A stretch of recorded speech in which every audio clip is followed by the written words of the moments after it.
Hello दोस्तों, मैं सुदेश्वर यादव पर्दाफाश में आपका स्वागत करता हूं। मेरा आज का टॉपिक है भारतीय मुसलमानों का अनभिज्ञता। भारतीय मुसलमान इस बात के लेकर अनभिज्ञ है, अनजान है कि हम भी कभी हिंदू थे। वो तो गर्व से कहते हैं और मानो ऐसा रिएक्ट करते हैं कि मानो मोहम्मद साहब का वंशज हो, जबकि भारत में मोहम्मद साहब का कोई भी वंशज नहीं है। भारत के जितने मुसलमान हैं सब हिंदू से कन्वर्ट हुए मुसलमान बने हैं। कर्नाटक में एक परिवार दिखाया गया है, मीडिया वाला ने दिखाया था कि वो मोहम्मद साहब का वंशज में आता है, लेकिन बिल्कुल उसका जो रहन सहन था, पहरावा बिल्कुल आधुनिक युग का था, बिल्कुल वो मॉडर्न थे, मानो अमेरिका और इंग्लैंड का रहने वाला हो। पहरावा सब वैसा ही, न उस पर हदीस का प्रभाव है न कुरान का। और भारत में तो खलीफाओं और मौलवियों तो यहाँ के मुस्लिमों का, महिलाओं का रोज परेशान कर रहे हैं, हिजाब पहनो तो बुर्का पहनो। मोहम्मद साहब ने भी ऐसा कभी न कहीं कहा है कि तू अब बुर्का पहनो कि हिजाब पहनो। उन्होंने कहा है कि हो सके तो महिलाओं का थोड़ा पर्दा करना चाहिए।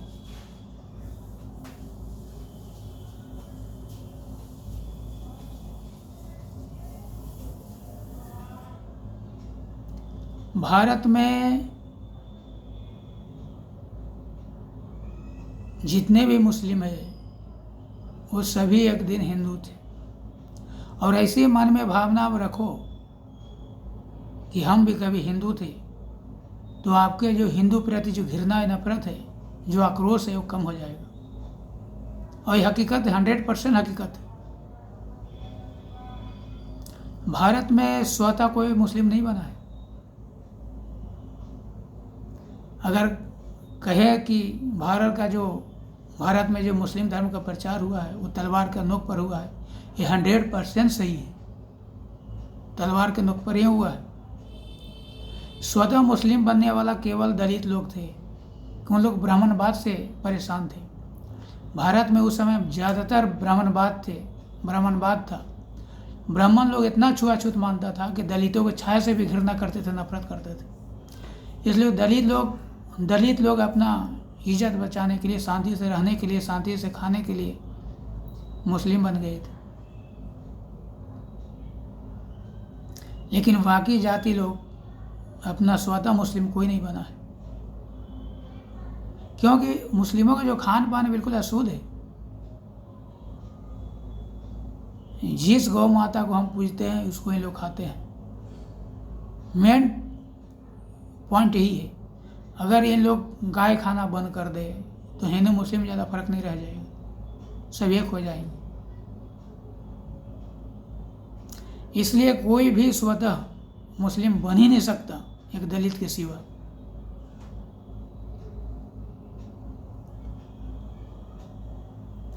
तो ऐसी प्रताड़ना दिया गया है मुस्लिम हिंदुओं को, ऐसी अत्याचार किया गया है मुस्लिम बनाने के लिए।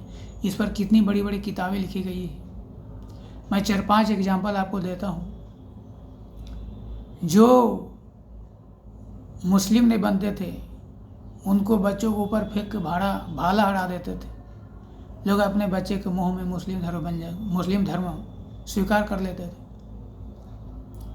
जो मुस्लिम नहीं बनते थे उनके जवान बहू बेटियों को पूरा महफिल में बलात्कार करते थे। अपना इज्जत बचाने के लिए लोग मुस्लिम बने। कड़ाह में तेल डाल के खौलाते थे, उसमें डालते थे। लोग अपने प्राण बचाने के लिए मुस्लिम बने। कश्मीर में ब्राह्मणों को बोरा में जिंदा बांध करके झेलम में फेंक देते थे। झेलम नदी है वहाँ, लोग डर से मुस्लिम बन गए। पृथ्वीराज चौहान के नाम सुना है। उन्होंने मोहम्मद गोरी के 17 बार माफ़ किया, 17 बार हराया था, माफ़ भी कर दिया था। लेकिन 18वें बार छल से जीत गया। और जब हम पृथ्वीराज चौहान को पकड़ के ले गया गौरी ने, तो उसको बोला मुस्लिम बनो। उसने मना किया कि हम मुसलमान नहीं बन सकते। तो गरम सड़िया उसको दोनों आंखों में डालकर आंख फोड़ दिया। पृथ्वीराज चौहान का बीवी को ऐसी महफिल में नंगा करके छोड़ दिया और मुस्लिम सैनिकों को दे दिया कि इस पर बलात्कार करो। बंदा बैरागी को नाम आप सुने होंगे, वो पंजाब के रहने वाला था, बहुत वीर योद्धा था और हिंदियों को बहुत सेफ्टी देता था। लेकिन वो इतना मतलब बंदा बैरागी शक्तिशाली होते जा रहा था कि मुस्लिमों को कुछ भी नहीं सुनता था। इसलिए पूरा दिल्ली सल्तनत, सभी मुस्लिम शासक उसको पीछे पड़ गए और पकड़ के दिल्ली लाए और उसको सैनिकों को भी पकड़ा। उसको साथ एक 5 साल का बच्चा भी था। उसको बोला कि आप मुस्लिम बनो, वो मना किया तो उसको सामने उसको सारे सैनिकों को सिर कलम कर दिया गया। उसका छोटा बच्चा था 5 साल का, वो बोला कि आप नहीं मुस्लिम बनोगे तो बच्चे को मैं काट दूंगा, तो भी मुस्लिम नहीं बना। बंदा बैरागी के आँख के सामने बच्चे को टुकड़ा टुकड़ा कर दिया लोग। ऐसी हत्यारे होते हैं। और बच्चा को कलेजा निकाल के बंदा बैरागी को मुंह में ठूसा गया, तो भी मुस्लिम नहीं बना। बंदा बैरागी का गरम चिमटा से चमड़ी उखाड़ उखाड़ के बाहर फेंक दिया, सब चमड़ी उसको उधेड़ दिया गरम चिमटा से, जिंदा। उसको हड्डी बचा तो उसको हाथी से कुचल दिया गया। ऐसी अत्याचार किया है। जबकि ये मोहम्मद साहब के विचार से बिल्कुल ही मेल नहीं खाता है। मोहम्मद साहब ने कभी किसी को जबरन मुस्लिम नहीं बनाया, और वो तो दुश्मनों को भी छोड़ देते थे। लेकिन जो अत्याचार किया गया है, ये हदीस पढ़ के, कुरान पढ़ के ऐसा लोग किया। एक मोहसिन जो मोहम्मद साहब की जीवनी लिखा है, जो कर्नाटक का रहने वाला है, वो साफ कहा है कि जो मोहम्मद साहब के बाद जो खलीफा हुए वो सब मोहम्मद साहब के नाम पे सब हदीस में मिलावट किया है। और इसी तरह से कुरान में भी मिलावटें मिलती हैं। जो आयत पढ़ पढ़ के ये सब इतना बड़ा अत्याचार करते हैं, ये सब ऐसा करना अपना धर्म समझते हैं, ऐसा हदीस और कुरान में लिखा है। जबकि बहुत मुस्लिमों के मानना है ये कुरान भी असली में मोहम्मद साहब का कुरान नहीं है, इसमें बहुत मिलावट करके नई कुरान बनाया गया है।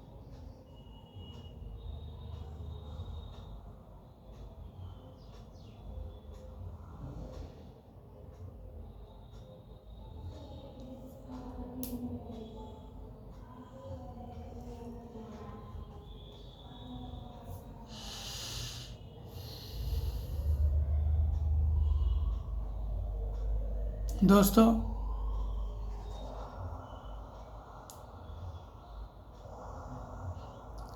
मैं ये वीडियो के माध्यम से खासकर मुस्लिम भाइयों से मैं ये कहना चाह रहा हूँ कि आप हकीकत के जानो कि आप भी एक दिन हिंदू थे, और ऐसा रिएक्ट करो कि जितने भी हिंदू है वो हमारा मतलब वो भी हमारा भाई है। अलग ही धर्म है, लेकिन हम उनसे बिछड़ गए हैं, हम उनसे बिछड़ो ये भाई।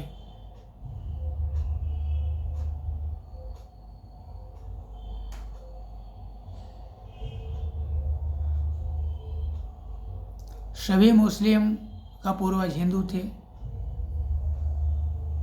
और इन पर इतना अत्याचार हुआ आप सोच नहीं सकते।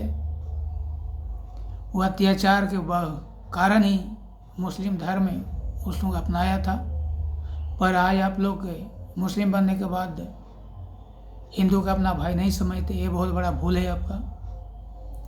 ये सब आपका भाई है, और आपको पूर्वजों के साथ में कितना बड़ा अत्याचार अन्याय हुआ है ये आपको मालूम नहीं है। मैं एग्जाम्पल दिया हूँ, ये आप एग्जाम्पल से भी समझ सकते हो। और ऐसे बहुत किताबें लिखी गई है, आज़ादी का खूनी खेल, या जो मुसलमान ने भारत में 800 शासन किया, 800 साल जो शासन किया, और सब का भरा पड़ा किताब भरी पड़ी है, सब कहानियाँ। आप पढ़ोगे तो आपको हकीकत मालूम हो जाएगा कि हम भी एक दिन हिंदू थे। इसलिए हिंदू और मुस्लिम एक दूसरे का नफरत नहीं करें, आपस में मिलजुल कर रहे, हम एक दूसरे का भाई हैं। ये वीडियो के माध्यम से मैं यही कहना चाह रहा था। तो आप मेरा वीडियो को पूरा देखें, लाइक करें, सब्सक्राइब करें, बेल आइकन को दबाएं कि आने वाले सारे वीडियो आपको मिलता रहे। जय हिंद, जय भारत।